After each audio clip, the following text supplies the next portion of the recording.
Welcome in, race fans, to the NeSmith Touring Series podcast. I'd like to welcome to the program Mr. Mark Tice.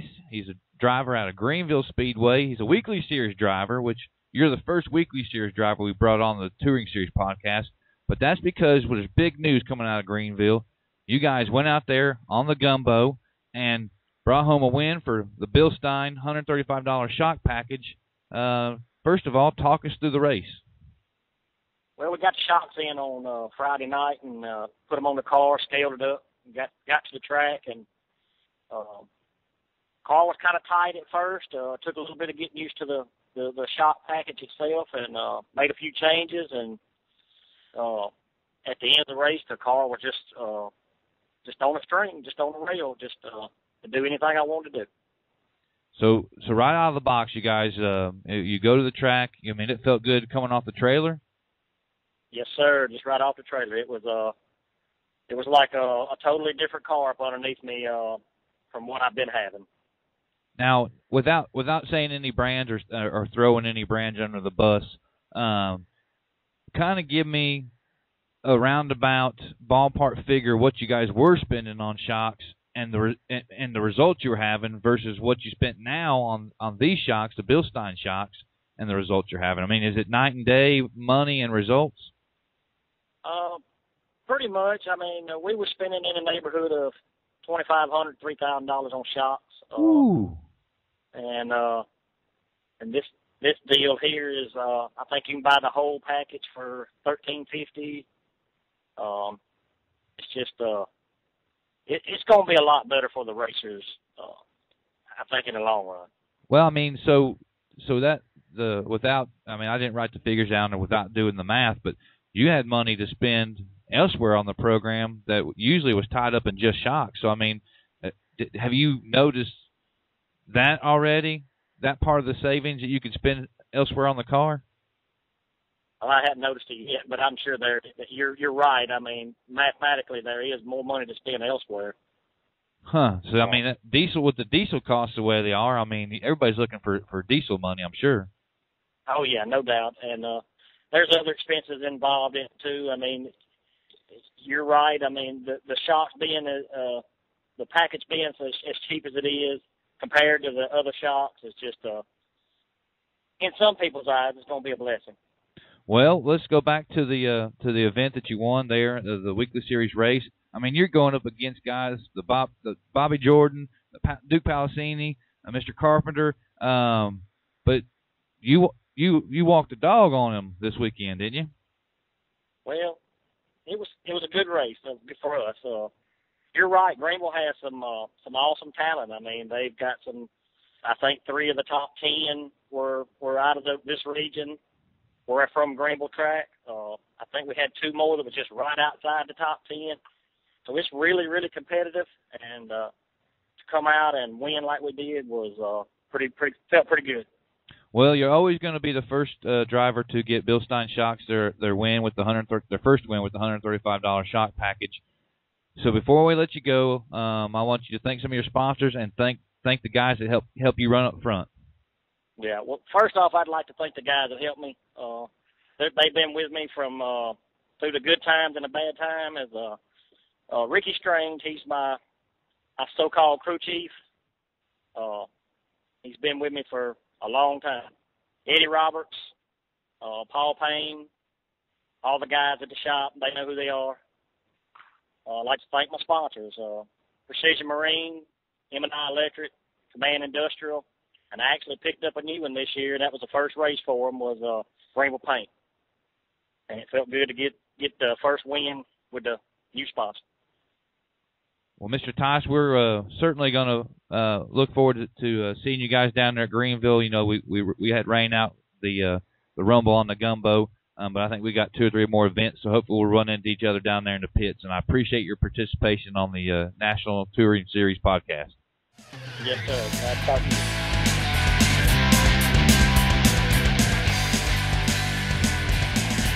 On the telephone, I have Mr. Adam Martin.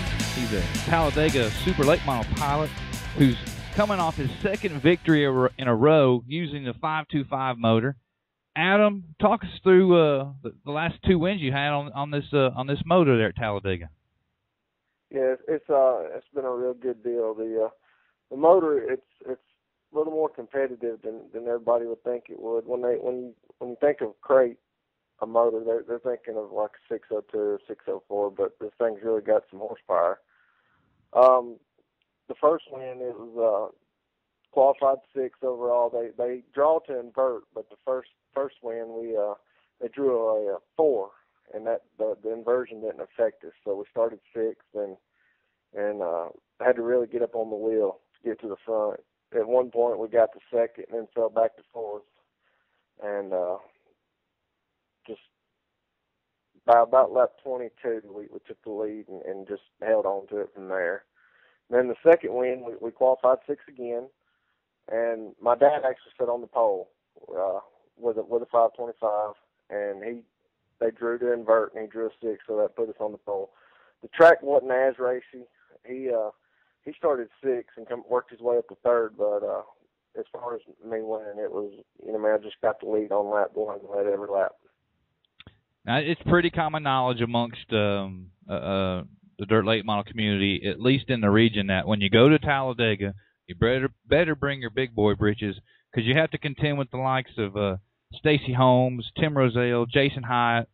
Heck, you got to race against your dad. So what's it mean to get a victory, especially 2 in a row, with a perceived smaller motor?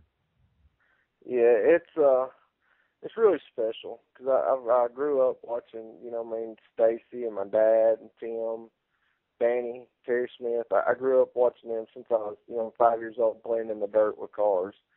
And to finally get to beat them, it really is special. The motor, I think it's going to be a good thing. My dad's been running his for 3 years now, and we've had no problems out of it. So your father's been running a motor for 3 years, and so he's probably got as many, I would say, starts on it as what Ronnie Johnson's 525's got on, about, say, 40, 50 on it? Yeah, at least. It's going strong. We finally changed the spark plugs at the beginning of this year. We changed the oil about every 6 races. So have you ever piloted a true crate car? A true crate car? Yeah, 602, 604. Yeah, I run crate for 3 years. Okay, so explain to people listening what it's like to go into a 525. Is it more throttle? Is it got more? Could you have more horsepower to correct mistakes? I mean, what's the big difference from your experience with it? The thing that I've noticed at the flag stand, or like halfway down the straightaway, you still got a lot left. In a crate mark, like a 602 or 604, at the flag stand, you about got all you're going to get. But with the 525, you could drive it in there as hard and as fast as you wanted to. So next year when we start this 525 series, this should be proof in the pudding to everybody listening out there who are thinking about it. You're going to have more pedal to drive through this thing, So what's up next? You guys are obviously have to be in contention for the super late model in the points there. Just stay in the course. You guys going to travel anywhere else with that motor? We're actually not running for points this year. We're gonna hit it and miss. We're gonna try to travel just a little bit this year, not too much. Maybe once a month, and try to get some more experience. My dad's run Talladega for going on 30 years, and he's never really got out and traveled other than 2 or 3 times a year, and that's the way I've been since I started. So we really want to get out and travel more. That's just going to make us better. Well, certainly next year you'll have an advantage if you ever travel to any of the 525 series races that we start up next year with the NeSmith series. Well, Adam, I really appreciate you taking time out of your day. When is the next time you'll hit the Speedway? We're hoping this weekend if the rain don't hold off. We're looking at the radar, and if it looks good, we may try to find something within 2 or 3 hours if it rains Talladega out. All right, Adam, I appreciate you guys taking time out of your day to come on the podcast with us. Before we let you go, I need for you to thank some of the sponsors you have and also some of the crew guys that may help you stay up front the last couple of weeks? First and foremost, I'd like to thank my wife. She's the hardest worker on the team, and my family. They're behind me 100%. I'd like to thank Uncle Larry, Aunt Tina, Seals Insurance, T&K Auto Trim, Blake Dorset Trucking, R2 Seat, Air Filters, and just anybody that contributes. There's a lot of people. If I forgot anybody, thanks for your help. All right, man. I wish you luck with the rest of your season, and we're certainly going to keep an eye on you in that 525 motor, so go out there and rack the checkers up, baby. Thank you.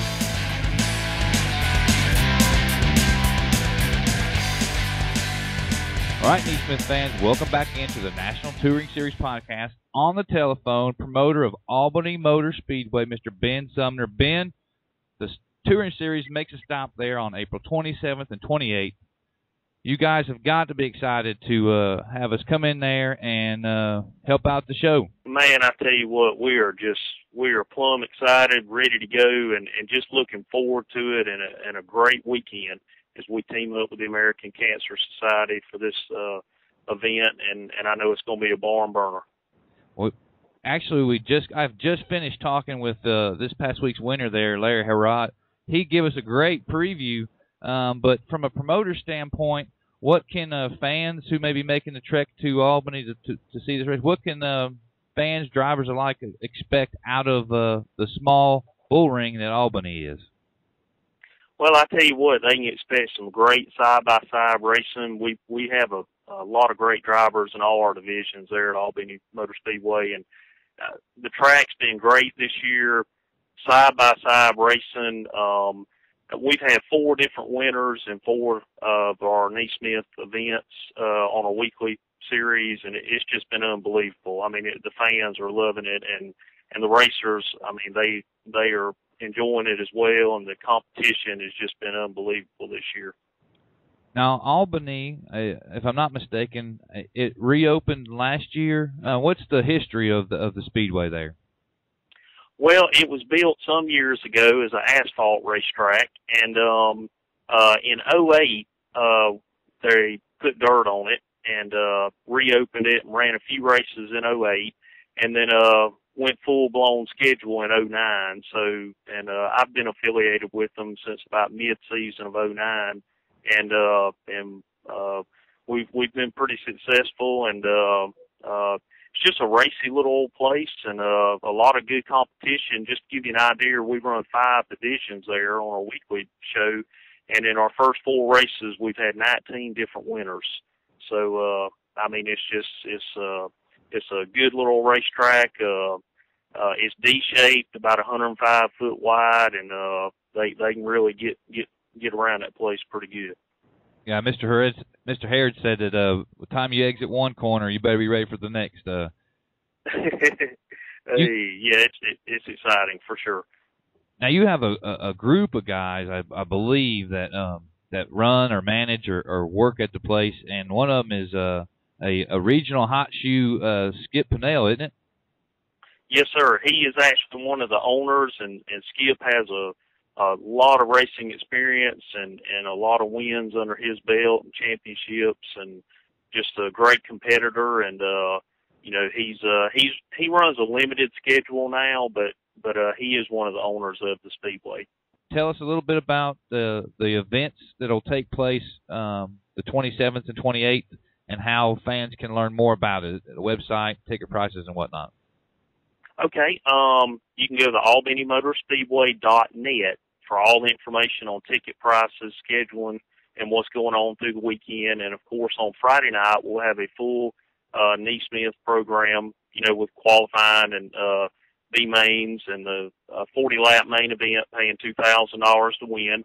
And we'll also run our mini-stock division, heat races and features on Friday night, and then we'll qualify our limited sportsman and heat race our pure stock and enduro divisions. Then we'll come back on Saturday night with another full program for the NeSmith division, 50 laps, $2,500 to win, and we'll have feature racing in our limited sportsman, pure stock, and enduro divisions. Our gates are opening at 4 o'clock both days. Racing scheduled to kick off at 7:30, and just want to invite everybody to come to Albany and we're looking forward to seeing everybody and just having a great show, and I know it's going to be good, and we're just so pleased to be involved with NeSmith series this year.